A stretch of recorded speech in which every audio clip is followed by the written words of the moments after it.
What is going on, guys? Welcome back to the channel, and today I've actually gone and gathered every single clip from the original trilogy in LEGO Star Wars The Skywalker Saga from all of the trailers and the gameplay showcases that we've seen so far surrounding the game. Now, this did take quite a while to edit down. There is actually quite a lot of original trilogy content. Out of all three of the trilogies so far, the original trilogy did have way more footage than the rest. In fact, it almost has the same amount of footage as the other two trilogies combined. So there is quite a lot to show off, and I'm essentially just going to run this in the background of today's video. I'm going to kind of talk about some thoughts on the original trilogy in these games. And so I'm not so much going to be breaking it down, but if you guys do want to sort of slow things down and try and see what you can find, then definitely feel free to pause throughout the video. Even feel free to turn the video down to like 0.25 times speed and yeah, just see what you can find. But on my end, I'm definitely not going to be trying to break it down, essentially because this has mostly already been done by a lot of other creators out there. And yeah, the point of today's video is to essentially just give you guys a complete showcase of every single piece of original trilogy content that we've seen so far. Now, weirdly enough,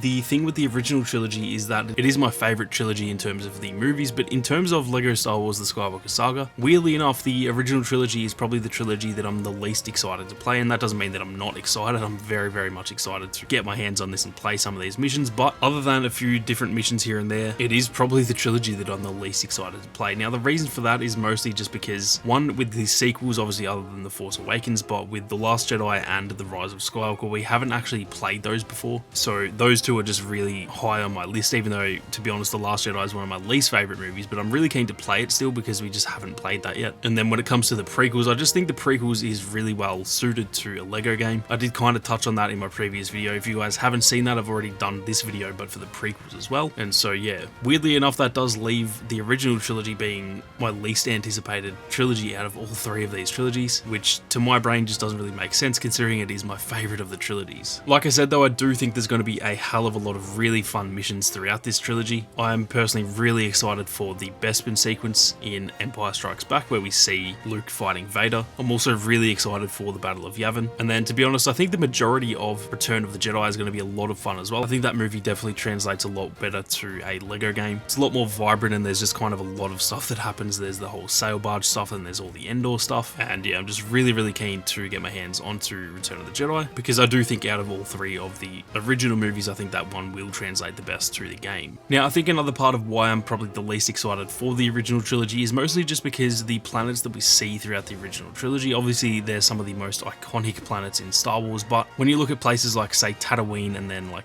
Dagobah and stuff like that, they are quite like dull planets in a way. For the movies, again, they really are like solid, they make sense in terms of the movies, but when you compare them to most of the planets that we see in the prequels, for example, like Naboo and Kashyyyk and stuff like that, those planets are definitely a lot more sort of vibrant, and I just think that they really do translate well to the LEGO Star Wars game. So I think that's a big part of it too. But then in saying that, seeing that quick little sequence of Luke sort of traveling around Tatooine near Jabba's palace in his speeder, it just shows how good these landscapes look. And I think although some of the original trilogy planets are a little bit more dull and not as vibrant, I think they are probably going to be some of the more exciting ones to explore, especially places like Hoth and Tatooine, for example. So that is pretty much my overall thoughts on the original trilogy in this game. I'm definitely keen to hear what you guys think though, and hopefully you enjoyed the full list of gameplay that we've seen so far from the original trilogy. That is going to do it for this one though, guys. There is a little bit of extra gameplay here that I'm going to let run in the background. If you did enjoy the video, then be sure to leave a like down below, and if you are new to the channel, then definitely hit that subscribe button and turn on those notifications. If you want to support the content that I make here on YouTube, then do consider supporting the channel over on Patreon. The links to that are down in the description. But with that being said, thank you all very much for watching. You guys have a great day, and may the Force be with you always.